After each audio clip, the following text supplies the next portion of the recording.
the US took an interest in Israel in the 1960s. Why? Because at the time, Arab nationalism and pan-Arabist and pan-Africanist movements in the Middle East and North Africa were very strong. These were movements towards socialism. They wanted to reclaim productive capacities. It was about national liberation. The US was not willing to accept the prospect of a liberated Middle East because that would impose and by the way, this is the center of the world, at the hinge of Africa and Asia and Europe, as this would impose very serious constraints on their ability to appropriate resources and labor from this region. And so they needed to intervene to crush these movements.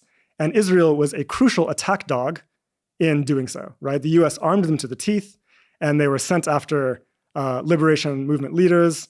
They bombed the frontline states repeatedly, destabilizing them, forcing them to direct productive capacity away from national development towards defense, et cetera, et cetera.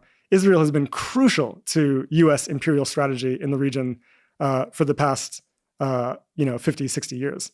And this is exactly why, to this day, the US is actively supporting and arming the Israeli genocide against Palestine, right? Because they cannot stomach the possibility of a liberated Palestine. Because a liberated Palestine removes their key proxy in the region, right?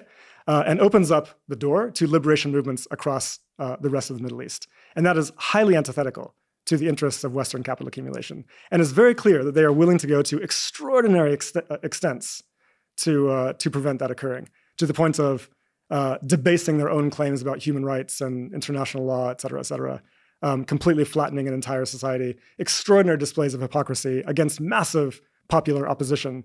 Why are they doing this? Because they understand that this is in the interests of the capitalist class.